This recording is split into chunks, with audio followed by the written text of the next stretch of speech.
உறுப்பினர் பேரவைத் தலைவர்களே, இருங்க, அவங்க பேசுறேன்னு வருத்தப்பட்டுக்கிறாங்க. பிரேமலதா அவர்கள் எங்க கட்சிக்கு ஒரே ஒரு வாய்ப்பு தரேன், அடுத்தது தரேன், உட்காருங்க.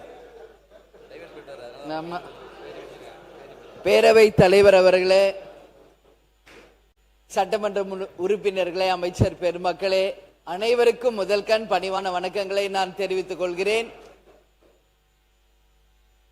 2 நாட்களாக கேப்டனுடைய பிறந்த நாளுக்கு வாழ்த்து தெரிவித்த முதலமைச்சர் விஜய் அவர்களுக்கும், எதிர்கட்சி தலைவர் உதயநிதி அவர்களுக்கும், அதே போல திமுகவின் தலைவர் அண்ணன் ஸ்டாலின் அவர்களுக்கும், அதிமுகவின் பொதுச் செயலாளர் அண்ணன் எடப்பாடி பழனிசாமி அவர்களுக்கும், அதே போல மருத்துவத்துறையினுடைய அமைச்சர் அருண்ராஜ் அவர்களுக்கும், யாரெல்லாம் கேப்டனுக்கு வாழ்த்து சொன்னீங்களோ அனைவருக்கும் என் பணிவான வணக்கங்களை தெரிவித்துக் கொள்கிறேன்.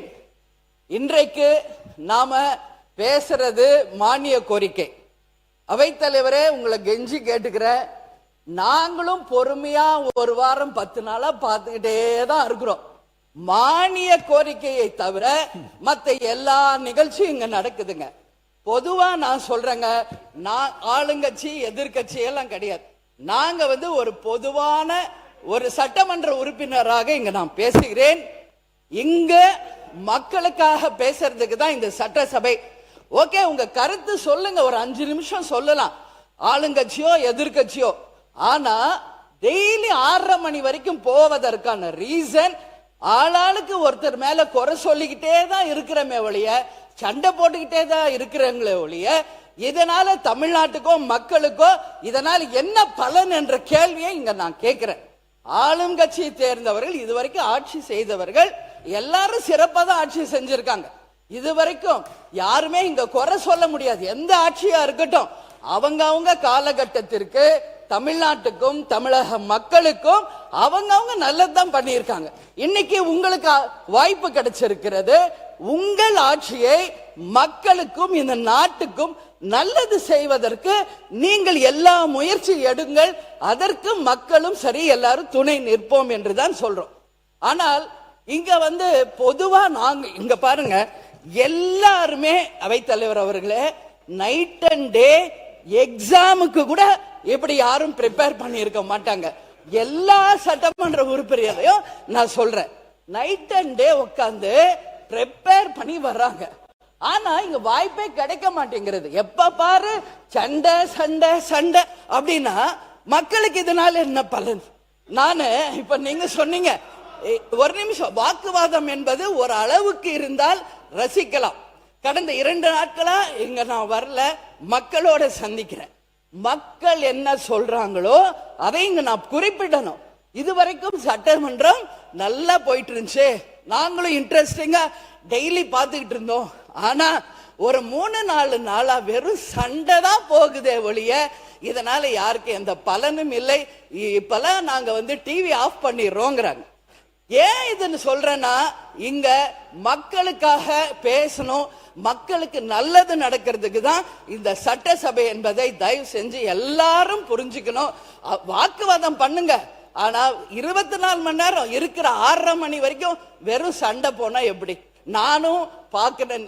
முந்தானத்து 6 மணி கோரிக்கை, கடைசி வரைக்கும் 4 மணி வரைக்கும் 2 மானிய கோரிக்கை கூட நம்மளால பேச முடியல. அவை தலைவரே, இது ரொம்ப ரொம்ப மனசு கஷ்டமா இருக்கு. எல்லாருக்கும் நீங்க வாய்ப்பு கொடுங்க. பேசினவங்களே தான் பேசுறாங்க, சண்டை போட்டவங்களே தான் சண்டை போட்டுக்கிட்டு இருக்காங்க. அப்புறம் அப்ப எல்லாரும் அவங்கவுங்க வேலையை விட்டுட்டு எக்ஸாமுக்கு ப்ரிப்பேர் பண்ற மாதிரி 3 மணி 4 மணி வரைக்கும் ப்ரிப்பேர் பண்ணிட்டீங்க. உட்கார்ந்து கடைசி வரைக்கும் மக்களை பத்தி பேசவே முடியல. வேடிக்கை பார்த்துட்டு சண்டையை பார்த்துட்டு போறதுக்கு உங்களுக்கு அனுமதி அளித்தேன். அதனாலதான் உங்களுக்கு அனுமதி அளித்தேன். உறுப்பினர் முருகன், நீங்க தொடர்ந்து பேசி முடிக்கலாம். ராஜா, உறுப்பினர் ராஜா, நீங்க பேசி முடியும். இல்ல அவை தலைவரே, இங்க பாருங்க, நான் கடந்த 1 வாரமா எதுவுமே பேசல. நானும் ரொம்ப பொறுமையா இல்ல, போதும், நல்ல கருத்து நயமா சொல்லிட்டீங்க, போதுமானது. அவர் உறுப்பினர் இன்னும் 12 பேர் பேசணும், போதும். இப்போதைக்கு இது போதும். அப்புறம் அடுத்த மானிய கோரிக்கை வரும்போது நீங்க பேசலாம். இன்னைக்கு மானிய கோரிக்கை நீங்க இருக்கீங்க, இல்ல 10வது இடத்துல நீங்க இருக்கீங்க. கண்டிப்பா பேசும்போது நீங்க வரும்போது நீங்க பேசலாம். இப்ப வேண்டாம். இல்ல இல்ல நல்ல கருத்துக்கள் நீங்க சொல்லிட்டீங்க, போதுமானது. இப்போதைக்கு அது போதுமானது. கண்டிப்பா தரேன். இல்ல இது வரைக்கும் அந்நியாருக்கும் எங்களுக்கும் பிரச்சனை கிடையாது. அந்நியார்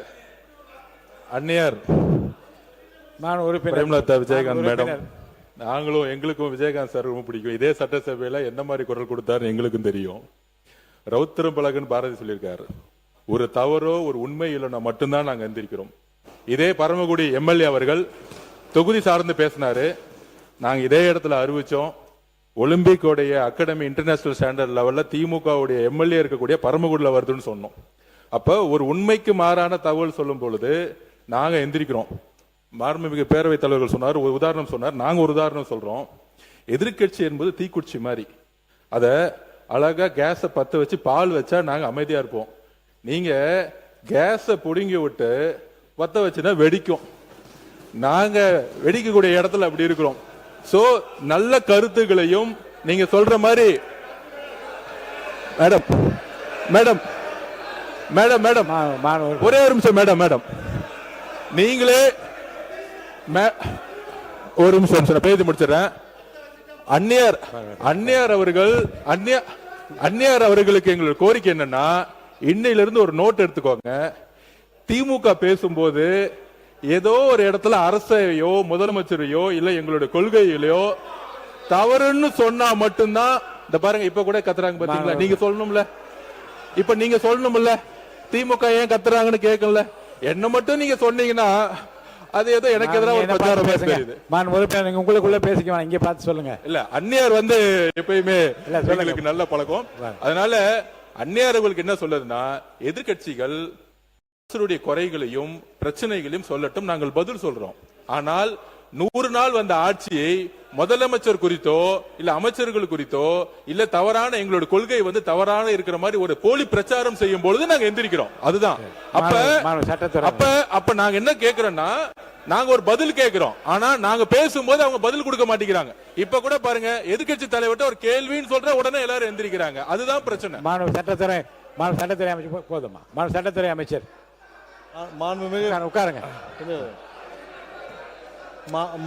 பேரவைத் தலைவர் சட்டத்துறை அமைச்சர் அவர்கள் நம்முடைய சகோதரி பேசுங்க.